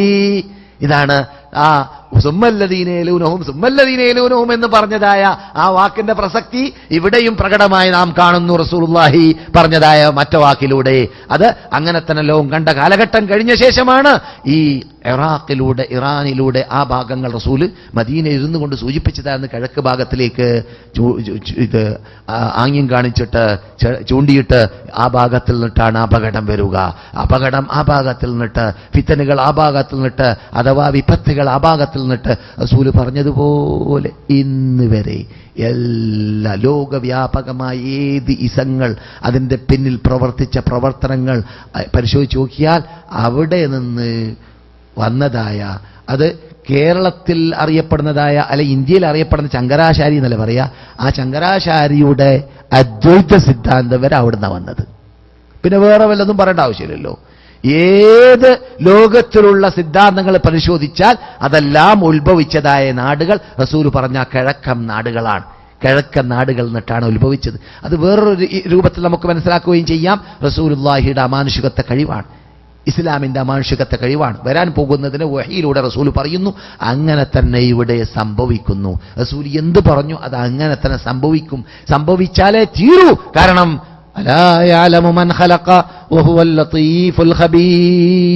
ഷിട്ടിച്ച ഷിട്ടാവിന് ഇത്തരം കാര്യങ്ങൾ അറിയാതെ വന്നു പോകുമോ? അവൻ സൂക്ഷ്മജ്ഞാനിയല്ലേ, സർവജ്ഞാനിയല്ലേ എന്നതാണ് അതിന്റെ പിന്നിലുള്ള രഹസ്യം. റസൂൽ അല്ല പറയുന്നത്, അള്ളാഹുവാണ് യഥാർത്ഥത്തിൽ റസൂലുള്ളാഹിയെ കൊണ്ട് പറയിപ്പിക്കുന്നത്. അതുകൊണ്ടാണ് റസൂൽ പറഞ്ഞതെല്ലാം ഇവിടെ സ്ഥിരീകരിച്ച് സംഭവിച്ച് പ്രകടമായി വ്യക്തമായി കാണുന്നത്. അതെ, കളവ് വ്യാപകമാകും. ഏതുവരെ? മനുഷ്യൻ സത്യം ചെയ്യാൻ ആവശ്യപ്പെടാതെ സത്യം ഫിറ്റാക്കും. പണ്ട് ഇസ്ലാമിക ഭരണകൂടം ഉണ്ടായ കാലഘട്ടത്തിലൊക്കെ സത്യത്തിന്റെ പ്രസക്തിയൊക്കെ അറിയാം. ഇന്നതില്ലല്ലോ. ഇപ്പൊ കോർട്ടിലൊക്കെ സത്യം ചെയ്യാൻ പറഞ്ഞാൽ 1000 സത്യം മുസാഹബ് കൈപിടിച്ച് ചെയ്യാൻ ആരും തയ്യാറാണ്. കാരണം മുസാഹബിന്റെ വില അറിയില്ല, സത്യത്തിന്റെ വില അറിയില്ല, ദീന്റെ വില അറിയില്ല, ഒന്നും അറിയില്ല മൂപ്പർക്ക്. എന്താ ഇപ്പോ സത്യം ചെയ്തിട്ട് പിന്നെ ചില മലയാളികൾ വിളിച്ചു വെച്ച് മൗലവി വല്ല പ്രായശ്ചിത്തം നൽകാനുണ്ടോ? കോർട്ടിൽ സത്യം ചെയ്തിട്ടേ തടി കഴിച്ചിലാക്കാനുള്ള ചോദ്യം, ഇതൊക്കെ എന്നോട് ചോദ്യം വന്നതാണ്. മനസ്സിലായില്ലേ? അത്രയും വിലയും നിലയുമില്ല ഖുർആനിനും മുസ്ഹഫിനും അള്ളാന്റെ കലാമിനും സത്യത്തിനും. റസൂല് പറഞ്ഞതുപോലെ സത്യം ആവശ്യമുണ്ടായാലും ഇല്ലെങ്കിലും, സാക്ഷി നിൽക്കാൻ ആവശ്യമില്ലെങ്കിലും ഉണ്ടെങ്കിലും സാക്ഷി നിൽക്കാൻ മുന്നോട്ട് കാശ് വാങ്ങി സാക്ഷി നിൽക്കല്ലേ ഇപ്പോൾ. ഏത് നമ്മുടെ നാട്ടിലൊക്കെ ഞാൻ കേരളത്തിലുള്ള കാലഘട്ടത്തിൽ പറയാറുണ്ട്, ഒരാളെ കൊല്ലാൻ 2000 മതി. ഇപ്പോഴെത്ര വേണമെന്ന് എനിക്കറിയില്ല. ഒരാളെ കൊല്ലാൻ 2000 ഉറുപ്പിക ഉണ്ടായാൽ മതി. പഴയ കാലഘട്ടമാണത്. 2000 ഉറുപ്പിക ഉണ്ടാ കൈക്കൂലി കൊടുത്തിട്ട് എത്രയോ സാക്ഷികളെ കൊണ്ടുപോയി നിർത്തിയിട്ട് അവിടെ നമ്മൾക്ക് തരികച്ചിലാക്കാൻ പറ്റും. മനസ്സിലല്ലേ? അപ്പോൾ ഇതൊക്കെ റസൂലുള്ളാഹി സ്വല്ലല്ലാഹു അലൈഹി വസല്ലം വരാൻ പോകുന്നതായ ആ കാര്യത്തെക്കുറിച്ച് വിവരിക്കുന്ന ഭാഗമാണ്. അലാ ലാ യഖ്ലുവന്ന റജുലുൻ ബിംറാത്തിൻ ഇല്ലാ കാന സാലിസഹുമ ശൈത്താൻ. തനിച്ച് അന്യ സ്ത്രീകൾ 2 വ്യക്തികൾ ഒരു സ്ഥലത്ത് ഉണ്ടാവാൻ പാടുള്ളതല്ല. ഉണ്ടായാൽ 3ാമത്തെ വ്യക്തി പിശാചായിരിക്കും, ശൈത്താനായിരിക്കും. നബിയുനാ മുഹമ്മദുർ റസൂലുള്ളാഹി. അതെ, ഹുലു ആരുമില്ലാതെ തനിച്ച് ആരുമില്ലാതെ ഒരു പുരുഷൻ ഒരു സ്ത്രീ, അന്യപുരുഷൻ അന്യ സ്ത്രീ ഒരു സ്ഥലത്ത് ഉണ്ടാവാൻ പാടുള്ളതല്ല. അത് 3ാമത്തെ വ്യക്തി പിശാചാകുന്നതാണ്. റസൂല് തുടർന്നു. നമ്മുടെ ടൈം അവസാനിക്കാൻ പോകണല്ലേ. അലൈക്കും ബിൽ ജമാഅ. നിങ്ങൾ, ഇത് സഹബാക്കളെ കൊണ്ടും അൻസാറുകളെ കൊണ്ട് റസൂൽ ആദ്യം കാണിച്ച ട്രെയിനിങ് ആണ്. നിങ്ങൾ സംഘടിച്ച് ജീവിക്കണം, സംഘടനയുമായി വിട്ടു നീങ്ങരുത്. നിങ്ങൾ സംഘടിച്ച് പ്രവർത്തിക്കണം, സംഘടിച്ച് ജീവിക്കണം. നിങ്ങൾ ഒറ്റക്കെട്ടായി ജീവിക്കണം. നിങ്ങൾ ഭിന്നിക്കാൻ പാടുള്ളതല്ല. കഴിഞ്ഞ ക്ലാസ്സിൽ തൊട്ട ക്ലാസ്സുകളിലൊക്കെ ഞാനിവിടെ ആയത്തോതി പറഞ്ഞു, ഭിന്നിക്കരുത്. ഭിന്നിച്ചാൽ നിങ്ങളുടെ കാറ്റ് പോകും. നിങ്ങൾ ജമാഅത്തിന്റെ കൂടിയായിരിക്കണം, സംഘടനയുടെ കൂടിയായിരിക്കണം. അഥവാ ആദർശത്തിലും വിശ്വാസത്തിലും നിങ്ങൾ ഒറ്റപ്പെടാൻ പാടുള്ളതല്ല. ആദർശത്തിലും വിശ്വാസത്തിലും മുസ്ലിം ലോകത്തിന്റെ വിശ്വാസവും മുസ്ലിം ലോകത്തിന്റെ യഥാർത്ഥ മുസ്ലിം ലോകത്തിന്റെ ആദർശവുമാണ് നമ്മുടെ ആദർശമെങ്കിൽ നാം സംഘടനയുടെ കൂടെയാണ്. അതിനൊരു പ്രത്യേക മെമ്പർഷിപ്പ് നിർബന്ധമില്ല. മനസ്സിലായില്ലേ? ഒരു പ്രത്യേക മെമ്പർഷിപ്പല്ല ഇവിടെ ഉദ്ദേശിക്കുന്നത്. പിന്നെയോ നാം ആദർശത്തിൽ, പ്രത്യേകിച്ച് മതേതര രാഷ്ട്രങ്ങളിൽ ജീവിക്കുന്നതായ നമ്മെപ്പോലത്തവരെ സംബന്ധിച്ചിടത്തോളം അങ്ങനെ പറയേണ്ടി വരുന്നു. അല്ലാതെ ഇസ്ലാമിക ഭരണകൂടം നടത്തുന്ന സൗദി അറേബ്യ പോലത്തെ നാടുകളിൽ ഒരു പ്രത്യേക സംഘടന ആവശ്യമില്ല. കാരണം ഭരണകൂടം തന്നെ ഭരിക്കുന്നത് ഇസ്ലാമിക നിയമം അനുസരിച്ചിട്ടായതുകൊണ്ട് ഇവിടെ ഭരണകൂടം ഭരിക്കുന്ന ആ ആദർശത്തിൽ ജീവിക്കണം എന്നതാണ് ഈ ഹദീസ് അവിടെ ഫിറ്റാക്കേണ്ടത്. അല്ലാത്ത സ്ഥലങ്ങളിലെല്ലാം യഥാർത്ഥ ആദർശമായിട്ട് ജീവിക്കുന്ന സമൂഹം എവിടെയുണ്ട് അവരോടുകൂടിയായിരിക്കണം നാം ഒറ്റപ്പെടാൻ പാടുള്ളതല്ല. ഒറ്റപ്പെട്ട അഭിപ്രായം കഴിഞ്ഞ ഉച്ചക്കത്തെ ക്ലാസ്സിൽ മസ്ജിദ് അബീദർ എന്ന പേരിൽ അറിയപ്പെടുന്ന മസ്ജിദ് സജദയിൽ ഞാൻ പറഞ്ഞതുപോലെ ഒറ്റപ്പെട്ട അഭിപ്രായമായിട്ട് പുറപ്പെടുന്നവർ ഈ ഇനത്തിൽ പെടും. അള്ളാഹു ആ ഇനത്തിൽ നമ്മെ പെടുത്താതിരിക്കട്ടെ. ഒരാൾ ഒറ്റപ്പെട്ടാൽ നരകത്തിൽ ഒറ്റപ്പെടുമെന്ന് നബിയുനാ മുഹമ്മദ് റസൂലുള്ളാഹി. ഒറ്റപ്പെടാൻ പാടില്ല. പുതിയ ആദർശം, പുതിയ ആശയം നമുക്കുണ്ടാവാൻ പാടില്ല. ഖുർആൻ പറയുന്ന, ഖുർആൻ നയിക്കുന്ന, റസൂല് പറയുന്ന, റസൂല് നയിക്കുന്ന, റസൂലിന്റെ കൂടെ ജീവിച്ച സഹാബാക്കൾ ജീവിക്കുന്ന ആദർശം, അതാണ് നമ്മുടെ ആദർശമായിരിക്കേണ്ടത്. അതെന്താണെന്ന് കണ്ടുപിടിക്കാൻ ഇങ്ങനെയുള്ള ക്ലാസ്സിൽ വരേണ്ടി വരും, റിസർച്ച് നടത്തേണ്ടി വരും, പഠനം നടത്തേണ്ടി വരും, ക്ലാസ്സിൽ പോകേണ്ടി വരും, പഠിക്കേണ്ടി വരും, പണ്ഡിതന്മാരുമായിട്ട് ബന്ധപ്പെട്ടിട്ട് സംശയങ്ങൾ തീർക്കേണ്ടി വരും. 2 സ്ത്രീകൾ, ഒരു പുരുഷനും ഒരു സ്ത്രീകളും, അന്യപുരുഷനും അന്യ സ്ത്രീകളും തനിച്ചാകുമ്പോൾ 3ാമത്തെ വ്യക്തി പിശാചായിരിക്കും. ഇതിന്റെയൊക്കെ വിശദീകരണം പണ്ട് നടന്നിട്ടുണ്ട്. നിങ്ങൾ സംഘടിച്ച് ജീവിക്കണം, സംഘടിച്ച് പ്രവർത്തിക്കണം, സംഘടിച്ച് മുന്നോട്ട് പോകണം, ഒറ്റപ്പെടരുത്. വയ്യാക്കും വൽ ഫിർഖ, നിങ്ങൾ ഭിന്നിച്ചു പോകരുതേ എന്റെ ഉമ്മത്തുകളെ. നബിയുനാ മുഹമ്മദ് റസൂലുള്ളാഹിയുടെ വാക്കാണ്. എന്തുകൊണ്ട്? ഫൈന്ന ശൈത്താന മഅൽ വാഹിദ്, പിശാച് ഒറ്റപ്പെടുന്നവരുടെ കൂടെയാണ്, തനിച്ചു പോകുന്നവരുടെ കൂടെയാണ്. വഹുവ മിനൽ ഇസ്നൈനി അബഅദ, 2 ആളാകുമ്പോൾ പിശാച് ദൂരം പോയി, 3 ആളാകുമ്പോൾ അതിലും ദൂരം പോയി, കൂട്ടമാവുമ്പോൾ പിന്നെയും ദൂരം പോകും. അപ്പോൾ നിങ്ങൾ എപ്പോഴും തനിക്കാൻ പാടുള്ളതല്ല ആദർശത്തിലും ആശയത്തിലും. അതെ, മൻ അറാദ ബുഹൂഹത്തൽ ജന്ന, സ്വർഗത്തിന്റെ മധ്യത്തിൽ ചെല്ലാൻ, സ്വർഗം ആസ്വദിക്കാൻ, ആസ്വദിക്കേണ്ടതുപോലെ ആസ്വദിക്കാൻ ആർക്കെങ്കിലും പൂതിയുണ്ടെങ്കിൽ ഫൽയൽസമിൽ ജമാഅ, അവർ മുസ്ലിം സമൂഹത്തോട് കൂടി ജീവിക്കട്ടെ, ഒറ്റപ്പെടാതെ ജീവിക്കട്ടെ. ഫൽയൽസമിൽ ജമാഅ, അവർ മുസ്ലിം സമൂഹത്തോട് കൂടി ആദർശത്തിലും ആശയത്തിലും ജീവിക്കണം. മൻ സറത്തുഹു ഹസനതുഹു വസാഅതുഹു സയ്യിഅതുഹു ഫദാലിക്കൽ മുഅ്മിൻ, ആരുടെയെങ്കിലും നന്മകൾ അവനെ സന്തോഷിപ്പിക്കുകയും ആരുടെയെങ്കിലും തിന്മകൾ അവനെ ദുഃഖിപ്പിക്കുകയും ചെയ്യുകയാണെങ്കിൽ അവനാണ് സത്യവിശ്വാസി, അവനാണ് സത്യവിശ്വാസി. ഓരോരുത്തരും ഒരു ആത്മപരിശോധന നടത്തുക. എന്ത്, എനിക്ക് നന്മ ചെയ്യുമ്പോൾ സന്തോഷമുണ്ടാകുന്നുണ്ടോ? പള്ളിയിലേക്ക് കടക്കുമ്പോൾ ഒന്നുകൂടി ചാടിക്കളി. എന്താ ഇമാമ ഈ റക്അത്ത് നീട്ടിക്കളഞ്ഞത്, ഒന്ന് ഓടണം, പെട്ടെന്ന് ചാടിക്കിടണം. അങ്ങനെയുള്ള മനസ്സിലായില്ലേ? മൻസറത്തുഹു ഹസനത്തുഹു, നന്മ അവനെ സമാധാനിപ്പിക്കുന്നുണ്ടോ, നന്മ അവന് ശാന്തി നൽകുന്നുണ്ടോ? മൻ അമില സാലിഹൻ മിൻ ദക്കറിൻ ഔ ഉൻസാ വഹുവ മുഅ്മിൻ ഫലനുഹയ്യന്നഹു ഹയാതൻ തയ്യിബ വലനജ്സിയന്നഹും അജ്റഹും ബിഅഹ്സനി മാ കാനൂ യഅമലൂൻ. മൻ അമില സാലിഹൻ, രണ്ടിനത്തിനെയും അല്ലാഹ് എണ്ണുന്നു. നമ്മുടെ ക്ലാസ്സിൽ ഇപ്പോൾ പങ്കെടുക്കുന്ന രണ്ടിനം ആരാണത്? പുരുഷന്മാരാവട്ടെ സ്ത്രീകളാവട്ടെ, നിങ്ങളിൽ നിന്നിട്ട് ആരെങ്കിലും നന്മ ചെയ്യുകയാണെങ്കിൽ, മൻ അമില സാലിഹൻ മിൻ ദക്കറിൻ ഔ ഉൻസാ വഹുവ മുഅ്മിൻ, അവൻ സത്യവിശ്വാസിയായിട്ട് വേണം നന്മ ചെയ്യേണ്ടത്. അള്ളാഹു അല്ലാത്തവരെ വിളിച്ച് പ്രാർത്ഥിച്ചിട്ടോ, ശിർക്ക് ചെയ്തിട്ടോ, അള്ളാഹു അല്ലാത്തവർക്ക് നേർച്ചയാക്കിയിട്ടോ, മതം പൊട്ടി ജീവിച്ചിട്ടോ നന്മ ചെയ്തിട്ട് പ്രയോജനമില്ല. ഒരു പക്ഷെ ഇഹലോകത്തിൽ നന്മ കിട്ടിയേക്കാം, പരലോകത്തിൽ പ്രയോജനം ലഭിക്കുന്നതല്ല. മൻ അമില സാലിഹൻ മിൻ ദക്കറിൻ ഔ ഉൻസാ വഹുവ മുഅ്മിൻ, അങ്ങനെയാണെങ്കിൽ എന്താ സംഭവിക്കുക? ഫലനുഹയ്യന്നഹു ഹയാതൻ തയ്യിബ, നല്ല സുന്ദരമായ ആസ്വാദ്യകരമായ മനപ്രയാസമില്ലാത്ത ജീവിതം അവനെ നാം ഇവിടെ ജീവിപ്പിക്കുന്നതാണ്. വലനജ്സിയന്നഹും അജ്റഹും ബിഅഹ്സനി മാ കാനൂ യഅമലൂൻ, അവർ ചെയ്തതിനേക്കാളും നല്ല, അവരുടെ ഹൃദയത്തിൽ കോലപ്പെടുത്താൻ പറ്റാത്ത നന്മകൾ അഥവാ പ്രതിഫലങ്ങൾ സ്വർഗലോകത്തിൽ രമ്യഹർമ്മ്യങ്ങളിൽ, പൂന്തോപ്പുകളിൽ, കൊട്ടാരങ്ങളിൽ അവിടെ അവർക്ക് ലഭിക്കുകയും ചെയ്യുന്നതാണ്. അതെ, ഇവിടെ റസൂല് പറയുന്നു, ആരുടെയെങ്കിലും നന്മകൾ അവനെ സന്തോഷിപ്പിക്കുകയാണെങ്കിൽ, ആരുടെയെങ്കിലും തിന്മകൾ അവനെ ദുഃഖിപ്പിക്കുകയാണെങ്കിൽ അവനാണ് മുസ്ലിം, അവനാണ് മുഅ്മിൻ. ഇത് ഇല്ലെങ്കിൽ അവന്റെ ഈമാൻ ചെയ്യേണ്ടി വരും. എന്ത്, ഒന്നുകൂടി മടക്കി ഒരു തൗബയും ഒരു പാശ്ചാത്താപ്പൊക്കെ ചെയ്തിട്ട് നാം ഒരു ആത്മപരിശോധന നടത്തുക. നാം നമസ്കരിച്ചു കൂട്ടുമ്പോൾ, സൽക്കർമ്മങ്ങൾ ചെയ്തു കൂട്ടുമ്പോൾ, ധർമ്മം ചെയ്യുമ്പോൾ, ഇതൊക്കെ റസൂല് അർഫയിൽ നിന്ന് പ്രസംഗിച്ചപ്പോൾ പറഞ്ഞു, എന്ത്, നിങ്ങൾ ഈ ചെയ്യുന്ന കാര്യങ്ങൾ ചെയ്യേണ്ടത് തയ്യിബതൻ ബിഹാ അൻഫുസുക്കും, സംതൃപ്തിയോടുകൂടിയായിരിക്കണം. സുബ്ഹാനല്ലാഹ്, അറഫയിൽ നിന്ന് അവസാനത്തെ നബിയുടെ അവസാനത്തെ പ്രസംഗത്തിന്റെ അവസാനത്തെ ഖണ്ഡികയിൽ ഇത് നിങ്ങൾ സംതൃപ്തിയോടുകൂടി ചെയ്യണം, എനിക്ക് വേണ്ടിയിട്ടാണ് എന്ന് വിചാരിച്ച് ചെയ്യണം, എന്നാലേ ഫലം കിട്ടുകയുള്ളൂ.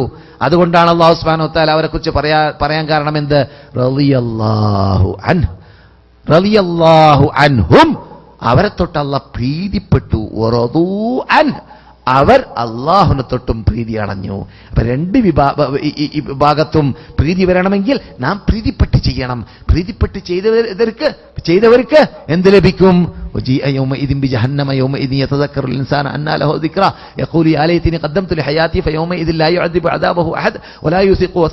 പിന്നെന്താണ്?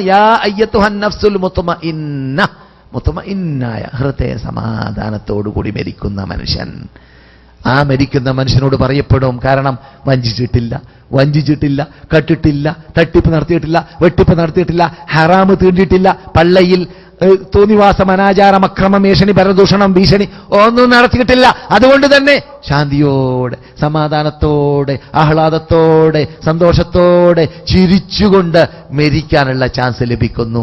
അപ്പോഴാണ് പറയപ്പെടുന്നത്, യാ അയ്യത്തുഹൻ നഫ്സുൽ മുത്മഇന്ന, ഹൃദയം ശാന്തിയോടെ സമാധാനത്തോടെ ജീവിച്ചുകൊണ്ട് സമാധാനത്തോടെ ശാന്തിയോടെ മരിക്കുന്നതായ മനസ്സിന്റെ ഉടമ അല്ലെങ്കിൽ മനുഷ്യ, ഇർജിഇ ഇലാ റബ്ബികി റാദിയതൻ മർദിയ, നിന്റെ നാഥനിലേക്ക് നീ പ്രീതിപ്പെട്ടവനായി മടങ്ങുക. അവിടുന്ന് പ്രീതി കിട്ടണം. ഇവിടുന്ന് നാം പ്രീതിപ്പെട്ടുകൊണ്ട് ചെയ്താൽ. അതുകൊണ്ട് ഫദ്ഖുലി ഫീ ഇബാദി വദ്ഖുലി ജന്നതി, എന്റെ അടിമകളോട് കൂടി കടന്നോ, എന്റെ സ്വർഗത്തിലേക്ക് കടന്നോ. അത് കേൾക്കും. കേൾക്കും. ഇപ്പോഴാണ് നാം മരിക്കുന്നതെങ്കിൽ നമുക്കത് കേൾക്കാം. നാം അങ്ങനെയാണ് ജീവിച്ചതെങ്കിൽ ആയിനത്തിൽ നാം അള്ളപ്പെടുത്തട്ടെ. അതെ, ഞാൻ പറയല്ല, ഖുർആൻ പറയുന്ന ശൈലിയാണത്. ഇപ്പോഴാണ് മരിക്കുന്നതെങ്കിൽ നാം അത് കേൾക്കും. നേരെ വിപരീതം ഖുർആൻ പറയുന്നുണ്ട്. എന്താ? യദ്രിബൂന വുജൂഹഹും വഅദ്ബാറഹും, ബാക്ക് സൈഡിലേക്കും മുഖത്തേക്കും ഇടി പാസാക്കിയും കൊണ്ട് മലക്കുകൾ അവരുടെ ആത്മാവിനെ വലിച്ചെടുക്കുന്നതായ ഉഖ്റുജി, അല്ലയോ ആത്മാവെ പുറത്തു വായോ എന്ന് പറഞ്ഞുകൊണ്ട് വിളിക്കുന്നതായ രംഗവും റസൂൽ പരിചയപ്പെടുത്തുന്നുണ്ട് സല്ലല്ലാഹു അലൈഹി വസല്ലം. ടൈം അതിക്രമിച്ചിരിക്കുകയാണ്. അൻസാറുകളെ കുറിച്ച് പലതും പറയാനുണ്ട്. ഹദീസ് പൂർത്തിയാക്കി കളയാം. ഫൽയൽസമിൽ ജമാഅ, അത് ഹദീസ് പൂർത്തിയായി. ഈ ഹദീസ് തുർമുദിയിൽ 2165 നമ്പർ ഹദീസാണ്. സഹീഹയിൽ ഷെയ്ഖ് അൽബാനി 1116 അതിനെ ഉദ്ധരിക്കുന്നുമുണ്ട്. ഇതുവരെ പറഞ്ഞത് ഒരു സൽക്കർമ്മമായി അള്ളാഹു സ്വീകരിക്കട്ടെ. അള്ളാഹുവിനെ ഭയപ്പെടേണ്ടതുപോലെ ഭയപ്പെട്ടുകൊണ്ട് അൻസാറുകൾ ജീവിച്ചതുപോലെ മുഹാജിറുകൾ ജീവിച്ചതുപോലെ ജീവിക്കാൻ നമുക്കേവർക്കും അള്ളാഹു തൗഫീക്ക് നൽകുമാറാകട്ടെ. അവരോടൊപ്പം നമ്മെ അള്ളാഹു ഇവിടെ അന്ത്യവിഷമങ്ങളൊന്ന നബിയുനാ മുഹമ്മദ് റസൂലുള്ളാഹി സല്ലല്ലാഹു അലൈഹി വസല്ലമയുടെ ശഫാഅത്ത് ഉൾക്കൊണ്ടുകൊണ്ട് കയ്യിൽ നിന്നിട്ട് കൗസർ കുടിച്ചുകൊണ്ട് സ്വർഗത്തിൽ പ്രവേശിപ്പിക്കുമാറാകട്ടെ. നമ്മിൽ നിന്നിട്ട് മരിച്ചവർക്ക് അല്ലാഹ് മാഫ് ചെയ്തു കൊടുക്കട്ടെ. നാം മരിക്കുമ്പോൾ നമുക്കും അല്ലാഹ് മാഫ് ചെയ്യട്ടെ. എണയില്ലാത്തവർക്ക് സാലേഹ്യങ്ങളായ എണ്ണകളെ നമ്മിൽ നിന്നിട്ട് അല്ലാഹ് നൽകട്ടെ. സന്താനമുള്ളവർക്കും ഇല്ലാത്തവർക്കും സാലേഹ്യങ്ങളായ സന്താനങ്ങൾ നൽകട്ടെ. ജോലിയില്ലാത്തവർക്ക് നല്ല ജോലി നൽകട്ടെ. ഹലാലായ സമ്പാദ്യം സമ്പാദിക്കാൻ അല്ലാഹു നമുക്ക് തൗഫീഖ് നൽകട്ടെ. നമ്മുടെ കുട്ടികളിൽ, നമ്മുടെ ഭാര്യമാരിൽ, നമ്മുടെ മക്കളിൽ, നമ്മുടെ സന്താനങ്ങളിൽ, നമ്മുടെ വീടുകളിൽ, നമ്മുടെ സമ്പാദ്യങ്ങളിൽ, നമ്മുടെ വിജ്ഞാനങ്ങളിൽ, നമ്മുടെ സമയങ്ങളിൽ എല്ലാം അല്ലാഹു അനുഗ്രഹങ്ങളും ബർക്കത്തുകളും വർഷിപ്പിക്കട്ടെ. അല്ലാഹുമ്മ സല്ലി അലാ മുഹമ്മദിൻ വഅലാ ആലി മുഹമ്മദ് വആഖിറു ദഅവാനാ അനിൽ ഹംദുലില്ലാഹി റബ്ബിൽ ആലമീൻ. അസ്സലാമു അലൈക്കും വറഹ്മത്തുള്ളാഹി വബറകാതുഹു.